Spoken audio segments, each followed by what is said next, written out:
महाविद्यालय पिंपरी पुणे इथं अर्थशास्त्र विषयाचं अध्यापन करते. अर्थशास्त्र विषयातीलच मॅक्रो इकॉनॉमिक्स किंवा बिझनेस इकॉनॉमिक्समध्ये चलनवाढ आणि चलनघट हा एक महत्त्वाचा विषय आहे आणि त्याविषयी आज आपण या ठिकाणी माहिती घेणार आहोत. तर चलनवाढ आणि चलनघट हे प्रकरणाचं नाव आहे आणि त्या चलनवाढ म्हणजे काय याविषयी आपण सुरुवातीला माहिती घेऊया. चलनवाढीच्या काही व्याख्या पाहूया, त्यावरून आपल्याला चलनवाढ म्हणजे काय हे लक्षात येईल. पहिली जी व्याख्या आहे ती क्राउथर यांनी केलेली व्याख्या आहे. चलनवाढीलाच भाववाढ किंवा चलनवाढीलाच मुद्रास्फीती भाववाढ असं म्हटलं जातं, किंमतवाढ असंही म्हटलं जातं.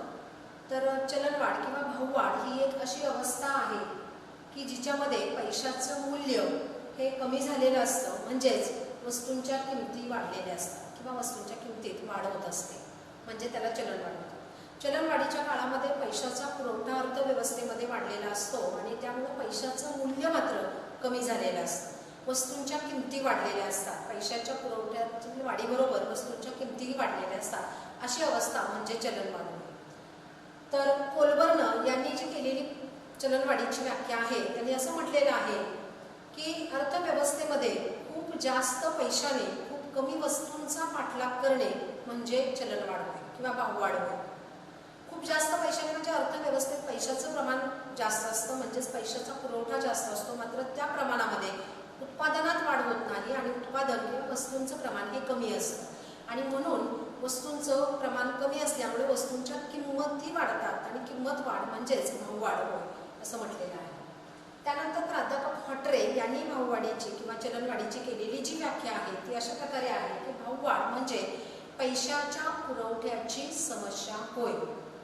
अतिरिक्त पैशाचा पुरवठा अर्थव्यवस्थेत जेव्हा वाढतो आणि तो पैशाचा पुरवठा आवश्यकतेपेक्षा जेव्हा जास्त होतो त्यावेळेस जी समस्या निर्माण होते त्याला भाववाढ म्हणतात असं प्राध्यापक हॉटरे यांचं मत आहे. नेक्स्ट, चलनवाढ जी घडून येते त्याची कारणे काय आहेत ते आपल्याला इथे थोडक्यात पाहायचं आहे. तर 4 प्रकारची कारणं इथे दिसून येतात. पहिलं सगळ्यात महत्त्वाचं कारण जे आहे ते म्हणजे एकूण मागणीत झालेली वाढ, त्यामुळे चलनवाढ घडून येते. तर दुसरं आहे पुरवठ्याची टंचाई निर्माण होते. मागणी आहे पण पुरवठा नाही आहे, पुरवठा कमी आहे, पुरवठ्याची कमतरता आहे, वस्तूंचा पुरवठा कमी आहे आणि म्हणून चलनवाढ घडून येते. आणि तिसरं आहे ते उत्पादन खर्च एकूण वाढतो. उत्पादन खर्च भरून काढण्यासाठी म्हणून किमती वाढवल्या जातात, म्हणजेच त्याला किंमत वाढ किंवा भाववाढ किंवा चलनवाढ असं म्हटलं जातं. आणि चौथं जे आहे ते इतर घटक आहे. नेक्स्ट, आता सगळ्यात पहिल्यांदा आपण पाहणार आहोत ते म्हणजे चलनवाढ घडून येते ते पहिलं कारण, त्याचं मागणीत वाढ होण्याची कारणं कोणती आहेत तर ती कारणं आपण सर्वात प्रथम पाहूया. पहिलं कारण आहे त्यामध्ये चलन संख्येत वाढ. एकूण अर्थव्यवस्थेमधील एकूण पैशाच्या पुरवठ्यात वाढ होणं, चलनाची एकूण संख्या वाढणं म्हणजे चलनवाढ होणं. हा जो पैसा आहे तो लोकांच्या हातात येतो उत्पन्न रूपाने आणि तो पैसा वाढल्यामुळे लोकांची विविध वस्तूंची मागणी वाढायला लागते, मात्र त्या प्रमाणात वस्तूंचा पुरवठा नसल्यामुळं किंमत वाढून चलनवाढ घडून येते आणि म्हणून चलन संख्येत वाढ झाल्यामुळं चलनवाढ घडून येते. दुसरा आहे लोकसंख्या वाढ. जितकी लोकसंख्या जास्त तितकी एकूण मागणी जास्त आणि मागणी जितकी जास्त त्या प्रमाणात वस्तूंचा पुरवठा उपलब्ध झाला नाही तर वस्तूंच्या किमती वाढून चलनवाढ घडून येते आणि म्हणून अतिरिक्त लोकसंख्या असल्यास मागणी वाढून चलनवाढ घडून येते. एकूण खर्चात वाढ. एकूण खर्च म्हणजे कोणता खर्च तर खाजगी खर्च आणि सरकारचा खर्च. खाजगी एकूण खर्च, त्यात उपभोग खर्च असेल, गुंतवणूक खर्च असेल, तसाच सरकारचा एकूण खर्च, त्यात गुंतवणूक खर्च आणि उपभोग खर्च, सरकारी उपभोग खर्च आणि गुंतवणूक खर्च. ह्या एकूण खर्च ज्यावेळेस वाढतो त्यावेळेस एकूण खर्च वाढतो त्यावेळी एकूण मागणी वाढायला लागते त्या प्रमाणात, मात्र वस्तूंचं उत्पादन कमी प्रमाणात होतं आणि एकूण वस्तूंच्या किमती वाढून चलनवाढ घडून येते. कर्जाची परतफेड. पूर्वी कर्ज घेतलेलं असतं सरकारने आणि ते कर्ज जर त्या कर्जाची परतफेड केली त्या कालावधीमध्ये एकूण अर्थव्यवस्थेतील एकूण पैशाचा पुरवठा वाढतो आणि हा पैशाचा पुरवठा वाढल्यामुळं चलनवाढ किंवा भाववाढ किंवा वस्तूंच्या किमतीमध्ये वाढ होऊन चलनवाढ घडून येते. कर कपात. सरकारने जर करामध्ये जर कपात केली, कर कमी केले, काही कर रद्द केले तर लोकांचं उत्पन्न वाढायला लागतं सरकारने कर कपात केल्यामुळे लोकांचं उत्पन्न वाढून उपभोग प्रवृत्ती वाढते, उपभोग खर्च वाढतो त्यांचा आणि एकूण मागणी वस्तूंची वाढून वस्तूंच्या किमती वाढतात. मात्र त्या प्रमाणात वस्तूंचा साठा नसतो, पुरवठा कमी असतो आणि म्हणून पुरवठ्याची टंचाई निर्माण होते. वस्तूंचा मागणी वाढते मात्र पुरवठा त्या प्रमाणात नसल्यामुळं एकूणच वस्तूंच्या किमती वाढून चलनवाढ होऊन येते. तुटीचा अर्थभरणा. तुटीचा अर्थभरणा म्हणजेच अर्थव्यवस्थेत ज्यावेळेस उत्पन्न कमी आणि खर्च जास्त असे सरकारचं उत्पन्न कमी आणि खर्च जास्त अशी अवस्था असते, तो खर्च भरून काढण्यासाठी बऱ्याचदा बाहेरून कर्ज घेतलं जातं किंवा नवीन चलन छपाई केली जाते, त्यालाच तुटीचा अर्थभरणा असं म्हणतात. हे नवीन चलन ज्यावेळेस छापलं जातं आणि ते अर्थव्यवस्थेत आणलं जातं त्यावेळेस अर्थव्यवस्थेतील एकूण पैशाचा पुरवठा वाढून अर्थव्यवस्थेमध्ये लोकांचं उत्पन्न वाढतं आणि वस्तूंची मागणी वाढून किमती वाढायला लागतात आणि चलनवाढ घडून येते. किमतीविषयीच्या अपेक्षा. जर लोकांना वाटलं की पुढे जाऊन भविष्यामध्ये वस्तूंच्या किमती वाढणार आहेत तर त्यांची वर्तमान काळातील खरेदी मोठ्या प्रमाणात वाढायला लागते आणि मग एकूण मागणी वाढायला लागते, पुरवठ्याच्या मानाने मागणीत वाढ होते आणि मग भाववाढ घडून येते. युद्ध खर्च, युद्ध साहित्य मोठ्या प्रमाणावर सुरू करावं लागतं किंवा तयार ठेवावं लागतं. अशा वेळी युद्धाचा खर्च वाढतो आणि तो खर्च जो वाढतो तो लोकांचं एक उत्पन्न एक प्रकारे लोकांना मिळत असतं त्या खर्चामुळं आणि अशा प्रकारे लोकांचं उत्पन्न वाढून चलनवाढ घडून येते. पतनिर्मितीत वाढ. व्यापारी बँका मोठ्या प्रमाणात पतनिर्मिती करत असतात, कर्ज देतात, ठेवी स्वीकारतात आणि कर्ज मोठ्या प्रमाणात उपलब्ध करून देतात. अशा कर्जातून पतनिर्मिती होत असते आणि ही जेव्हा वाढते पतनिर्मिती मोठ्या प्रमाणामध्ये त्यामुळे एकूण पैशाचा जो काही पुरवठा आहे तो वाढतो आणि मग अर्थव्यवस्थेमध्ये वस्तूंच्या किमती वाढायला लागतात कारण वस्तूंचा पुरवठा कमी असतो आणि मागणी जास्त असते आणि त्यावेळेस चलनवाढ घडून येते. पैशाचा भ्रमणवेग आहे, त्या भ्रमणवेगात वाढ होते. पैशाचा भ्रमणवेग म्हणजेच एकाकडून दुसऱ्याकडून ज्यावेळेस पैसा अर्थव्यवस्थेमध्ये एकाकडून दुसऱ्याकडे असा फिरत राहतो, तो जास्त वेळा फिरतो म्हणजेच पैशाचा भ्रमणवेग वाढतो. त्याचमुळे पैशाचा एकूण पुरवठ्यात वाढ होते. पैशाच्या एकूण पुरवठ्यात पैशाचा भ्रमणवेग देखील मोजला जातो आणि म्हणून भ्रमणवेग पैशाचा वाढला की पैशाच्या पुरवठ्यात वाढ होऊन चलनवाढ घडून येते. तसंच काळ्या पैशाचा वापर बऱ्याचदा आपण बघतो, इलेक्शनच्या काळात असेल किंवा नियोजनामुळे मोठ्या प्रमाणामध्ये हा जो काळा पैसा असतो अर्थव्यवस्थेमध्ये तो बाहेर येतो आणि मग तो पैसा अर्थव्यवस्थेत आल्यावर पैशाचा एकूण पुरवठा वाढायला लागतो आणि मग एकूण मागणी वाढून लोकांची विविध वस्तूंची मागणी वाढून वस्तूंचा पुरवठा कमी असल्याने किमती वाढतात आणि चलनवाढ घडून येते. नेक्स्ट, आता पुरवठ्याची टंचाई असते. का पुरवठ्याची टंचाई असते अर्थव्यवस्थेमध्ये? तर सर्वात महत्त्वाचा पॉईंट म्हणजे निर्यातीत वाढ. जर आपल्या देशात उत्पादित झालेल्या वस्तू बाहेरच्या देशांमध्ये निर्यात केल्या मोठ्या प्रमाणात तर आपल्याच देशात त्या वस्तूंची टंचाई निर्माण होऊ शकते आणि त्यामुळं आपल्या देशात उत्पादन पुरवठा कमी होतो वस्तूंचा आणि मग वस्तूंच्या किमती वाढायला लागून चलनवाढ घडून येते. दुसरं म्हणजे उत्पादन घटकांची टंचाई. उत्पादन घ्यायचं आहे मात्र उत्पादन घटक मिळत नाहीये. उत्पादन घटक कोणते असतील? भूमी असेल, श्रम असेल किंवा कच्चा माल असेल किंवा भांडवल असेल आणि हे उत्पादनाचे घटक त्यामध्ये जर टंचाई निर्माण होत असेल तर उत्पादन गरजेनुसार घेता येत नाही तर उत्पादन कमी होतं, पुरवठा वस्तूंचा कमी होतो. मात्र त्या मानाने जर मागणीत वाढ झाली तर एकूण मागणी वाढून चलनवाढ किंवा भाववाढ किंवा किंमत वाढ घडून येत असते. साठेबाजी. बऱ्याचदा व्यापारी लोक मोठ्या प्रमाणात वस्तूंची खरेदी करून साठेबाजी करतात आणि ही साठेबाजी केल्यामुळं अर्थव्यवस्थेत बाजारपेठांमध्ये मात्र वस्तूंची टंचाई, यालाच कृत्रिम टंचाई असंही म्हणतात. तर ही कृत्रिम टंचाई निर्माण होते आणि मग वस्तूंच्या किमती वाढायला लागतात म्हणजेच चलनवाढ घडून येते. नेक्स्ट, तिसरं कारण आहे चलनवाढ घडून येण्याचं ते म्हणजे एकूण उत्पादन खर्चात झालेली वाढ. उद्योजक ज्यावेळेस उत्पादन घेत असतो त्यावेळेस उत्पादन वाढण्याची जी कारणं आहेत ती कोणती कारणं आहेत? जर कामगारांनी वेतनवाढ मागितली, जर कामगारांना वेतन वाढवून दिलं तर उद्योजकाचा खर्च वाढून उत्पादन खर्चात वाढ होईल. दुसरं म्हणजे उद्योजकांनी नफा वाढवून घ्यायचं ठरवलं तर एकूण उत्पादनाचा खर्च वाढेल आणि मग तो किमती वाढवायला सुरुवात करेल.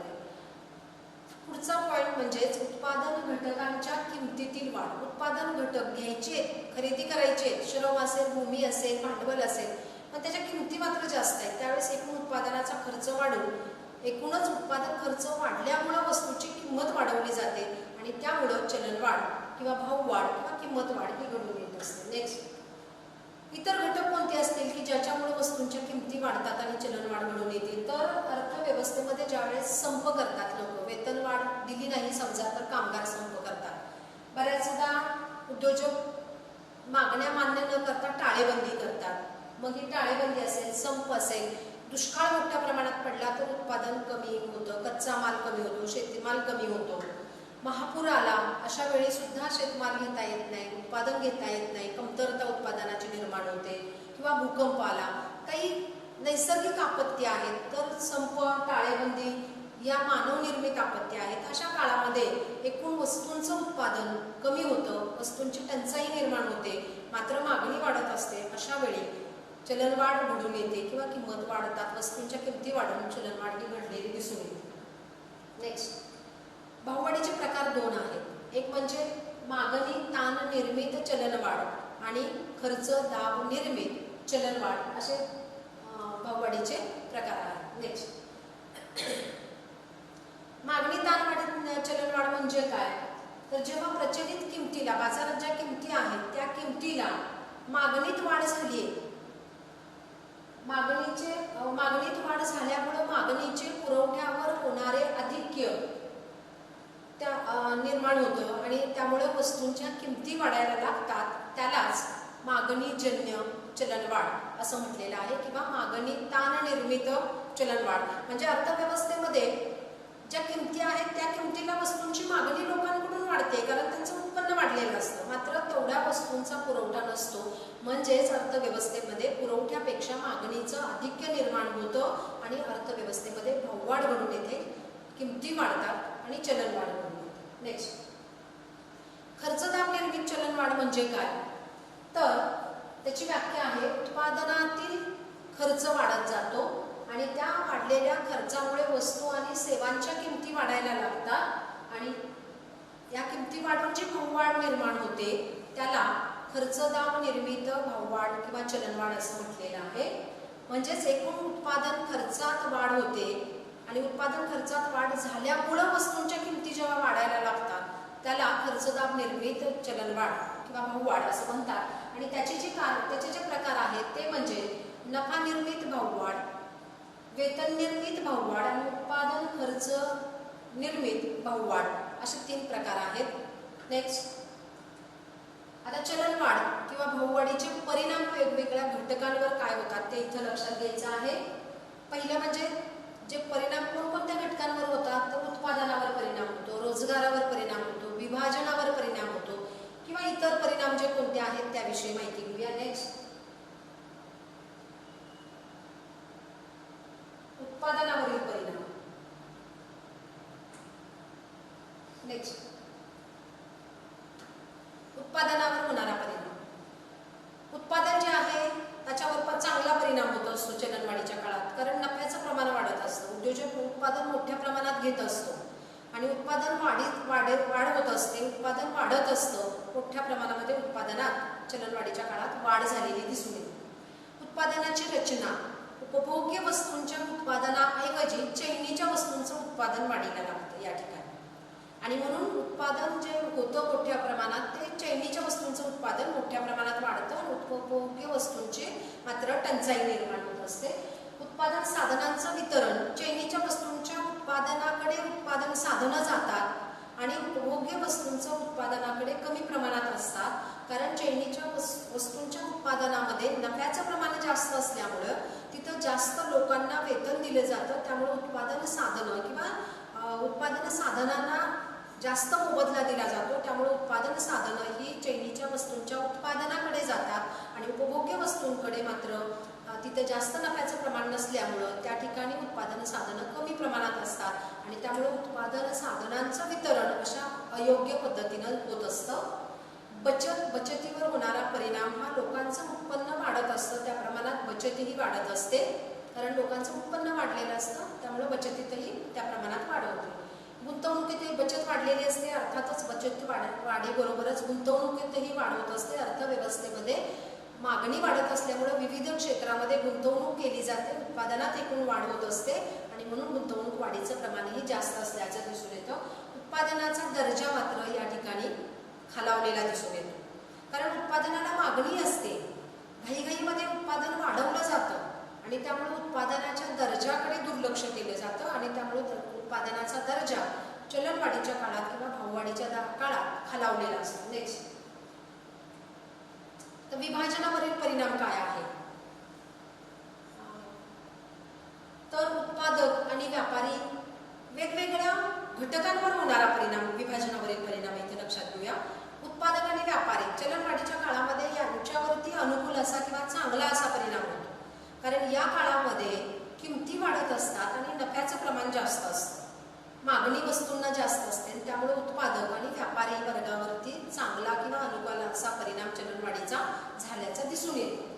ग्राहकांवर होणारा परिणाम हा वाईट असतो किंवा प्रतिकूल असतो, कारण ग्राहकांना वाढत्या किमतीने वस्तू खरेदी कराव्या लागतात, किंमती वाढत असतात चलनवाढीच्या काळात वस्तूंच्या, आणि ग्राहकांना मात्र जादा किमतीने वस्तू खरेदी कराव्या लागत असल्यामुळे त्यांच्यावर होणारा परिणाम मात्र प्रतिकूल असतो. निश्चित उत्पन्न मिळवणारे उत्पन्नात वाढ होत नाही, त्यांचं उत्पन्न निश्चित स्वरूपाचं असतं, मात्र वस्तूंच्या किमती वाढत असतात आणि वस्तूंच्या किमती वाढत असल्यामुळे त्यांच्या असणाऱ्या उत्पन्नाचं मूल्य कमी झालेलं असतं. त्यांना पूर्वी इतक्या वस्तू आता खरेदी करता येत नाही किंमत वाढल्यामुळे वस्तूंच्या, आणि त्यामुळे त्यांच्यावर होणारा परिणाम हा प्रतिकूल असतो. दुसऱ्यांवर अवलंबून असणारे किंवा दुसऱ्यांवर आश्रित असणारे जे लोक आहेत त्यांच्यावरही प्रतिकूल परिणाम चलनवाढीचा होत असतो, कारण त्यांना एक ठराविक रक्कम मिळत असते, ते दुसऱ्यांवर अवलंबून असतात, पैशाचं मूल्य चलनवाढीच्या काळात कमी झालेलं असतं आणि त्यांच्यावर होणारा परिणाम जो आहे तो प्रतिकूल झाल्याचा आपल्याला दिसून येतो. कारण जर त्यांना ठराविक रक्कम मिळत असेल किंवा ठराविक वस्तू मिळत असतील तर त्याच्यात कपात होण्याची शक्यता असते, म्हणून त्यांच्यावर प्रतिकूल परिणाम होत असतो. शेतकऱ्यांवर होणारा परिणाम, जर शेतकरी मोठा असेल तर अनुकूल परिणाम होईल, कारण त्याच्या शेतमालाला चांगली किंमत मिळेल, मात्र जर शेतकरी लहान असेल तर त्याला ग्राहक म्हणून तो जेव्हा शेतकरी बाजारात जाईल तेव्हा त्याला जास्त किमतीने वस्तू खरेदी कराव्या लागतील, त्याला शेतमाल विकण्यासाठी त्याच्याकडे नसेल आणि म्हणून त्याच्यावर होणारा परिणाम हा प्रतिकूल असेल, मात्र मोठ्या शेतकऱ्यावर अनुकूल परिणाम होतो. तसंच भागधारक, उद्योजकांना नफा होत असतो, त्यामुळं उद्योजक त्यांच्या नफ्यातून भागधारकांना लाभांश देत असतात. जर चलनवाढीच्या काळामध्ये उद्योजकांच्या नफ्याचं प्रमाण वाढलं तर भागधारकांना लाभांश वाढून मिळेल, त्यामुळे भागधारकांवर चांगला किंवा अनुकूल असा परिणाम करून येईल. धनको आणि ऋणको, एक महत्त्वाचं इथं लक्षात घ्यायचं आहे की चलनवाढीच्या काळात पैशाचं मूल्य हे कमी झालेलं असतं आणि म्हणून धनको म्हणजे कर्ज देणारा आणि ऋणको म्हणजे कर्ज घेणारा. धनकोला जर या काळामध्ये पैसे परतफेड झाली कर्जाची त्याच्या, तर त्याला प्रतिकूल परिणाम होईल, कारण त्याच्या पैशाचं मूल्य कमी झालेलं असतं, आणि धनकोने या काळात जर कर्ज परत केलं तर त्याला फायदा आहे, कारण त्याच्या पैशाचं मूल्य कमी झालेलं असतं, म्हणून त्याला त्याच्यावर होणारा परिणाम हा अनुकूल असेल. नेक्स्ट,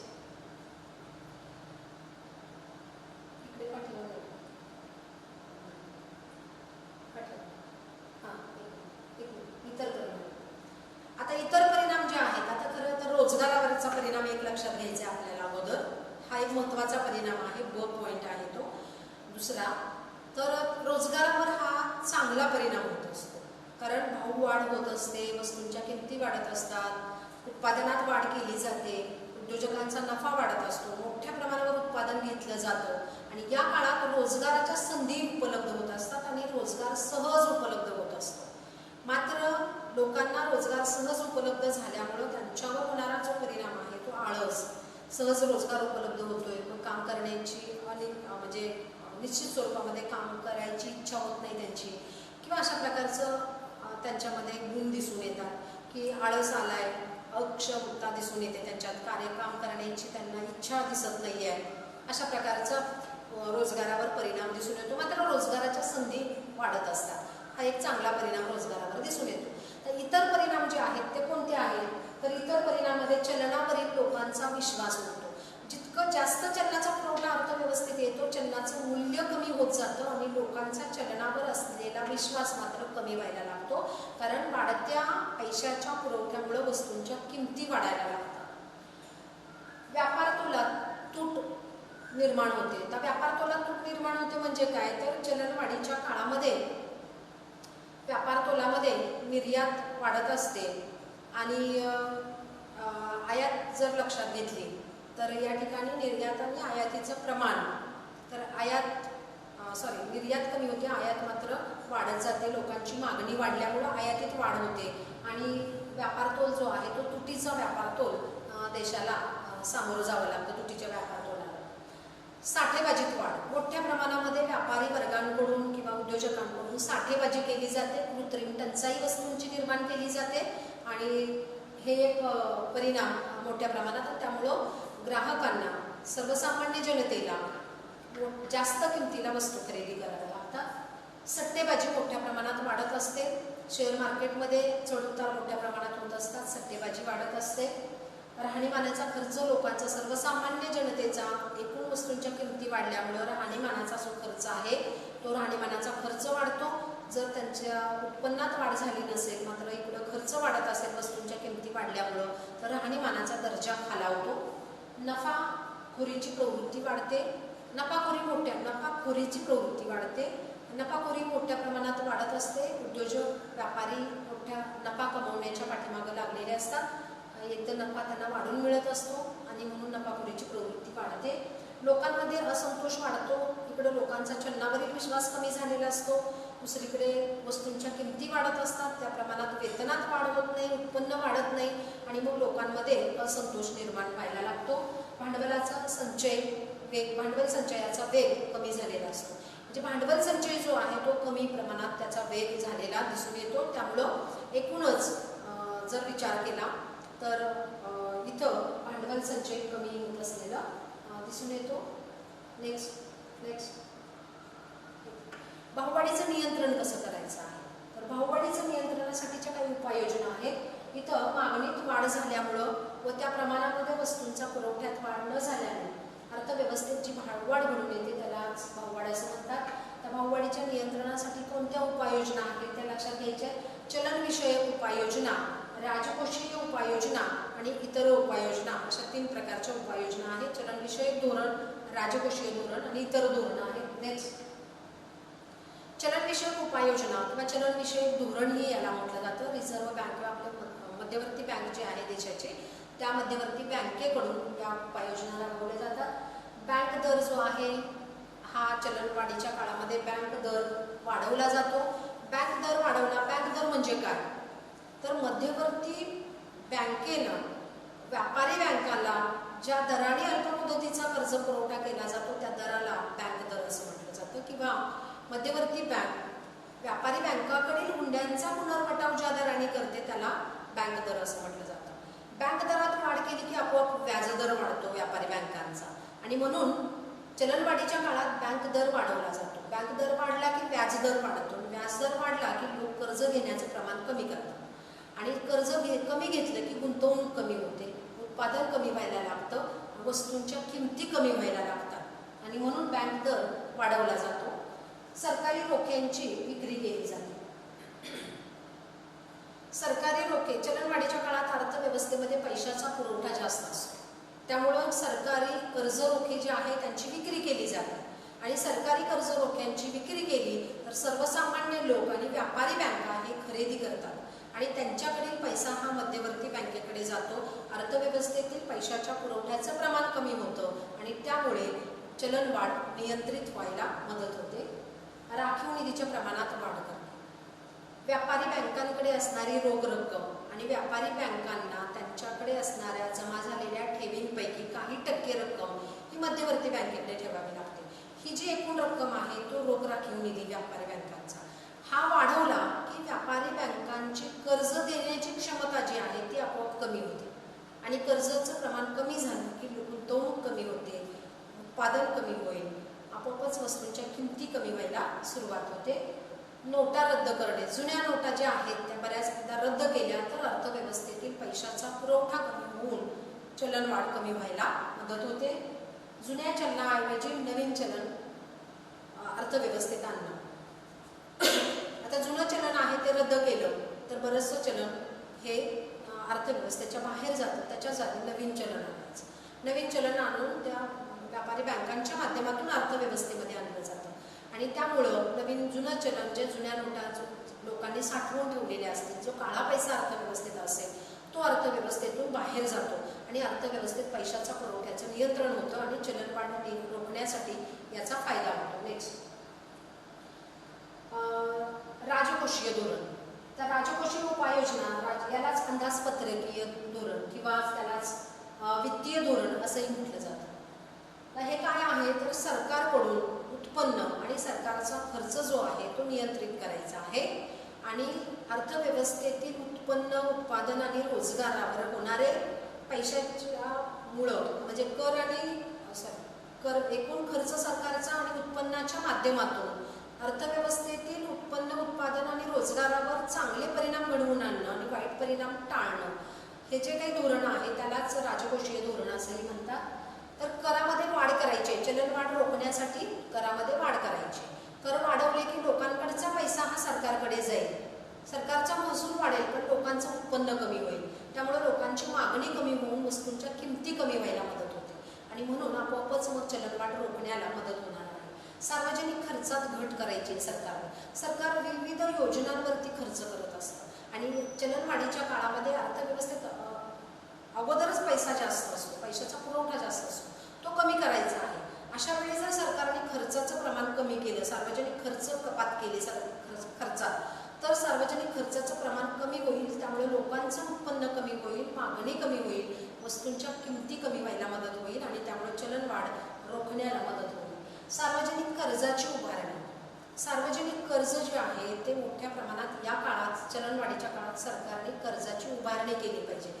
देशांतर्गत कर्ज जर सरकारने मोठ्या प्रमाणात उभारणी केली तर हे कर्ज घेतल्यामुळं लोकांचं उत्पन्न कमी होईल आणि लोक कर्ज देतील सरकारला, त्यांचं उत्पन्न कमी होईल, मागणी कमी होईल विविध वस्तूंची आणि त्यामुळं वस्तूंच्या किमती कमी व्हायला मदत होऊन चलनवाढ रोखण्याला मदत होईल. नेक्स्ट, तर इतर उपाययोजना कोणत्या आहेत तर त्याच्यामध्ये किंमत नियंत्रण. सरकारने किमतीचं एक मर्यादा घालून द्यायची आहे की एक विशिष्ट किमती असल्या पाहिजेत, त्यापेक्षा जास्त किमती वाढू नयेत आणि त्या किमती ठरवून द्यायच्या आहेत सरकारने. तर किमतीचं नियंत्रण करायचं आहे, त्यामुळे चलनवाढ रोखण्याला मदत होईल. दुसरं म्हणजे साठेबाजी करणाऱ्यांविरुद्ध कडक कारवाई करायची आहे सरकारने. म्हणजे साठेबाजी केली नाही तर अर्थव्यवस्थेमध्ये उत्पादन झालेलं असतं, मात्र साठेबाजीमुळे कृत्रिम टंचाई बाजारपेठांमध्ये वस्तूंची जी निर्माण होते ती होणार नाही आणि त्यामुळं वस्तूंच्या मागणीप्रमाणे पुरवठा निर्माण होऊन वस्तूंच्या किमती नियंत्रित व्हायला मदत होईल. नियंत्रित दर म्हणजे नियंत्रित दर जे आहेत त्या नियंत्रित दराने वस्तूंचं उत्पादनाचं वाटप, उदाहरणार्थ रेशनिंगद्वारे, सार्वजनिक वितरण व्यवस्थेद्वारे नियंत्रित दरात वस्तूंचं वाटप जर केलं तर आपोआपच वस्तूंच्या किमती कमी व्हायला मदत होईल. आयात मोठ्या प्रमाणात करायची, वस्तूंची मागणी जेवढी आहे तेवढी आयात वाढवायची आहे आणि त्याचबरोबर निर्यात मात्र कमी करायची आहे. आपल्या देशामध्ये लागणाऱ्या वस्तू त्या आपल्या देशामध्ये ठेवायच्या आहेत, निर्यात त्यामुळं कमी करायची आहे. वेतनविषयक उपाययोजना. जर वस्तूंच्या किमती वाढत असतील तर वेतनातही तेवढ्या प्रमाणामध्ये वाढ करावी लागेल. त्यामुळं मात्र जर वेतन वाढलं तर एकूण मागणी वाढेल आणि म्हणून किमती नियंत्रित करण्यासाठी लोकांचं वेतन जे आहे तेही नियंत्रित करणं आवश्यक आहे. उत्पादनात वाढ करायची. इथं ज्या प्रमाणात मागणी आहे त्या प्रमाणात जर उत्पादन असेल, वस्तूंचा पुरवठा त्या प्रमाणात असेल, तर तुमची टंचाई जर निर्माण होऊ दिली नाही, उत्पादन वाढीला मदत झाली तर अर्थातच वस्तूंच्या किमती नियंत्रित राहतील आणि भाववाढ किंवा चलनवाढ ही नियंत्रित राहील. नेक्स्ट, आता चलन घट म्हणजे काय? बरोबर चलनवाढीच्या विरुद्धची बाजू म्हणजे चलन घट असं आहे. नेक्स्ट, आता हे थोडक्यात मी इथं सांगणार आहे. चलन घटीची व्याख्या जी आहे त्यालाच भावघट असं म्हणतात, चलन संकोच म्हणतात, आर्थिक मंदी असं म्हणतात, अपस्फीती असंही म्हणतात. क्राउथर यांनी भावघटची केलेली व्याख्या जी आहे, भावघट ही एक अशी अवस्था होय की जिच्यामध्ये पैशाचं मूल्य वाढलेलं असतं आणि वस्तूंच्या किमती मात्र कमी झालेल्या असतात. म्हणजेच भावघटीच्या काळामध्ये किंवा चलनघटीच्या काळामध्ये पैशाचं मूल्य वाढलेलं असतं आणि वस्तूंच्या किमती मात्र कमी झालेल्या असतात.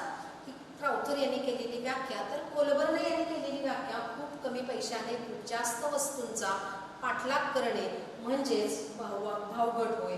तर हॉट प्राध्यापक हॉटरे यांनी केलेली व्याख्या, भावघट ही पैशाच्या अतिरिक्त संकोचाची समस्या होय. अर्थव्यवस्थेत पैशाचा संकोच होणं, अर्थव्यवस्थेत पैशाचा पुरवठा कमी होणं म्हणजेच भावघट होय. नेक्स्ट, भावघटीची कारणं काय आहेत तर एकूण मागणी कमी होणे, त्यामुळं वस्तूंच्या किमती कमी व्हायला लागतात आणि भावघट घडून येते. तर मागणी का कमी झालेली असते तर मागणी कमी होण्याची कारणं चलनसंख्येत घट. आता नोटा रद्द केल्या, मी म्हटलं नोटा जुन्या ज्या आहेत त्या रद्द केल्या तर चलनाची संख्या कमी होऊ शकते. कर्ज कमी दिलं बँकांनी तरी चलनाची संख्या कमी होऊ शकते. अर्थव्यवस्थेतील एकूण पैशाचा पुरवठा जो आहे तो कमी असणं म्हणजेच चलनसंख्येत घट होणं. त्यामुळं लोकांच्या हातामध्ये उत्पन्न कमी होऊन त्यांची मागणी कमी होते आणि वस्तूंच्या किमती कमी होऊन भावघट घडून येते किंवा चलनघट घडून येते. लोकसंख्येत घट, लोकसंख्येचं स्थलांतर एका देशातून दुसऱ्या देशात होणं, त्यामुळं लोकसंख्येत घट होऊ शकतं किंवा काही साथीचे आजार आल्यामुळं लोकसंख्येत घट होऊ शकते. तर अशा प्रकारे जेव्हा घटना घडतात त्यामुळं लोकसंख्येची घट झाल्यामुळं लोकांची एकूण देशाची मागणी जी आहे ती कमी होते. एकूण मागणी कमी झाली की आपोआपच वस्तूंच्या किमती कमी होऊन भावघट घडून येते किंवा चलनघट घडून येते. एकूण खर्चातील घट, लोकांचा खर्च आणि सरकारचा खर्च, लोकांचा उपभोग खर्च, उद्योजकांचा गुंतवणूक खर्च आणि सरकारचा एकूण उपभोग आणि गुंतवणूक खर्च, अशा एकूण खर्चात ज्या वेळा घट होते त्यामुळं एकूण मागणी कमी होते आणि एकूण मागणी कमी होते त्यावेळेस वस्तूंच्या किमती देखील कमी व्हायला लागतात आणि भावघट घडून येते. सार्वजनिक कर्जाची उभारणी, ज्यावेळेस सरकारला कर्जाची गरज असते आणि सरकार मोठ्या प्रमाणात कर्जाची उभारणी करतो त्यावेळेस लोकांचं उत्पन्न कमी होऊन भावघट अर्थव्यवस्थेतील लोकांचं उत्पन्न कमी होऊन त्यांची मागणी कमी होते आणि त्यावेळेस वस्तूंच्या किमती कमी होऊन अर्थव्यवस्थेत भावघट किंवा किंमत घट किंवा चलनघट घडून येते. पतनिर्मितीत घट, व्यापारी बँका ज्यावेळी मोठ्या प्रमाणामध्ये कर्ज पुरवठा करतात त्यावेळेस पतनिर्मितीत वाढ होते. मात्र व्यापारी बँका कर्ज देत नाहीत, त्यांचं कर्जाचं प्रमाण कमी होतं, त्यावेळी पतनिर्मिती व्यापारी बँकांकडून कमी होते. एकूण पैशाचा पुरवठा कमी होतो. एकूण पैशाच्या पुरवठ्यामध्ये पतनिर्मिती ही गृहीत धरली जाते आणि पतनिर्मिती कमी झाली की एकूण पैशाचा पुरवठा कमी होतो, त्यामुळं एकूण लोकांचं उत्पन्न कमी होऊन एकूण मागणी कमी होते आणि किमती कमी होऊन भावघट घडून येते. किमतीविषयीची अपेक्षा, जसं मगाशी चलनवाढीच्या काळात भविष्य काळातील किमती वाढल्या तर लोकांची वर्तमान वाढतील अशी अपेक्षा असेल, लोकांची भविष्य काळातील किमती वाढतील अशी अपेक्षा असेल तर वर्तमान काळातील खरेदी त्यांची वाढते आणि त्यामुळे किमती वाढतात.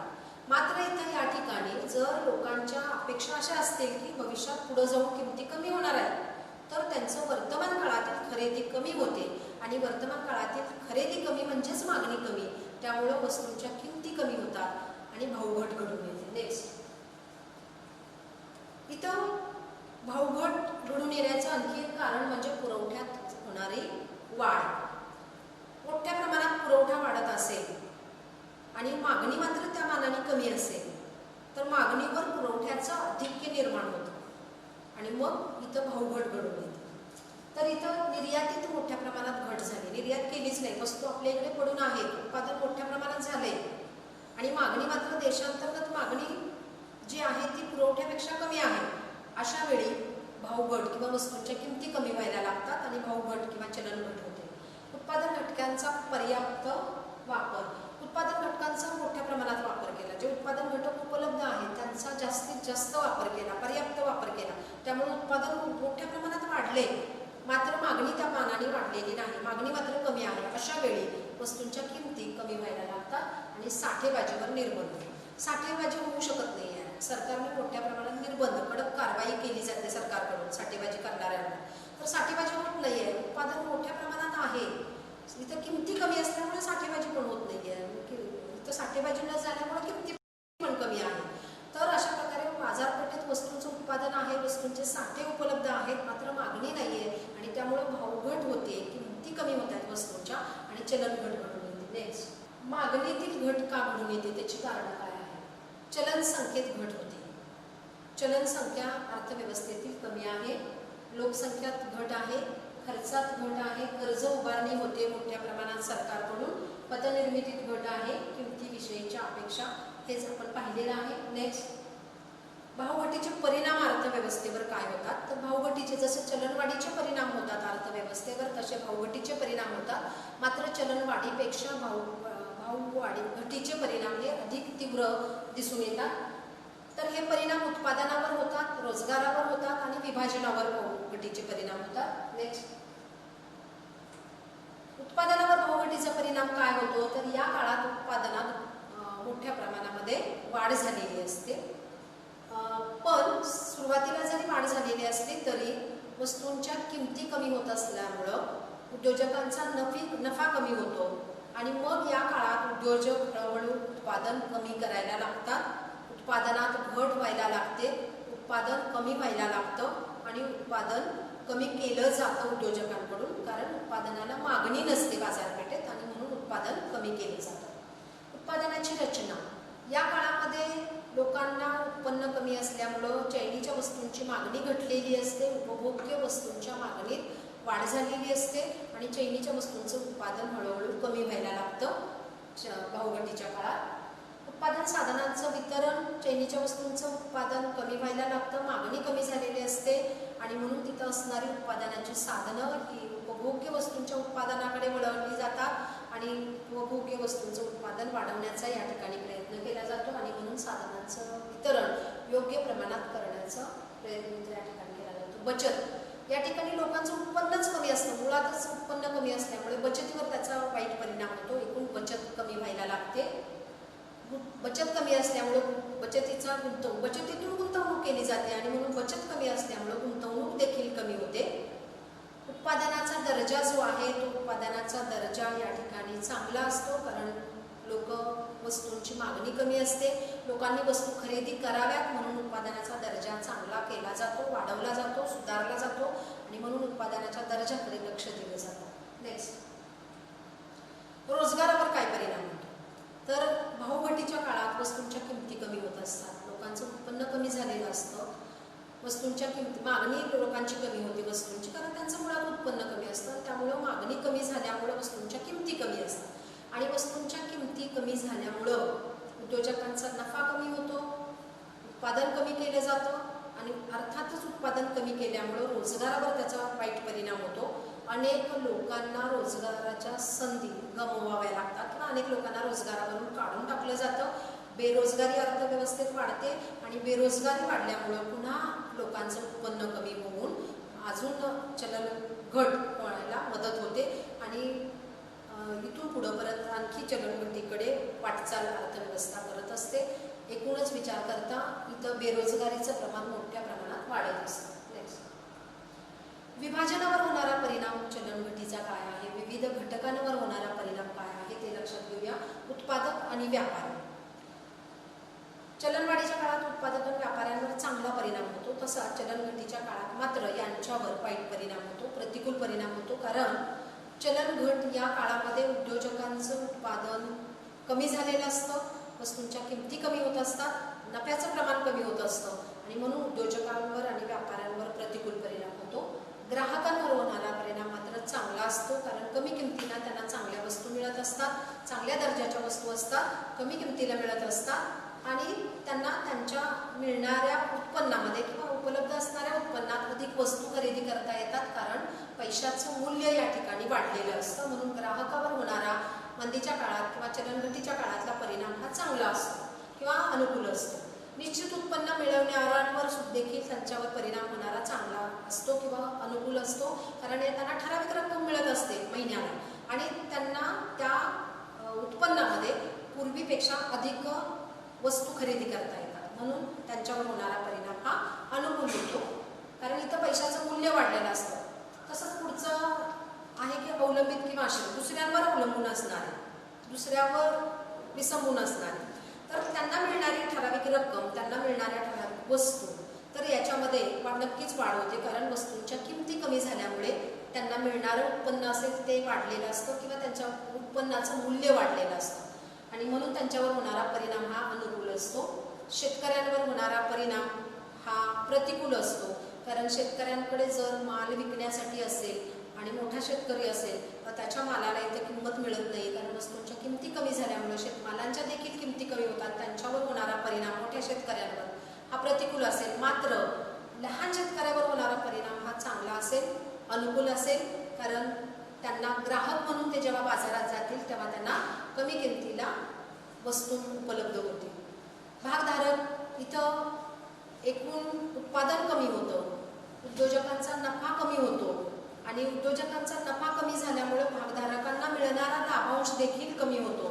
त्यामुळे भागधारकांवर प्रतिकूल परिणाम होतो. धनको आणि ऋणको. धनको म्हणजे कर्ज देणारा, ऋणको म्हणजे कर्ज घेणारा. इथं चलनघटीच्या काळामध्ये पैशाचं मूल्य वाढलेलं असतं. या काळात जर कर्जाची परतफेड केली तर धनकोवर होणारा परिणाम हा अनुकूल असेल, मात्र ऋणकोवर होणारा परिणाम प्रतिकूल असेल, कारण या काळात मूल्य पैशाचं वाढलेलं असतं आणि म्हणून धनकोवर होणारा परिणाम चांगला आणि ऋणकोवर होणारा परिणाम हा वाईट असा असेल. नेक्स्ट. धन्यवाद. थँक्यू.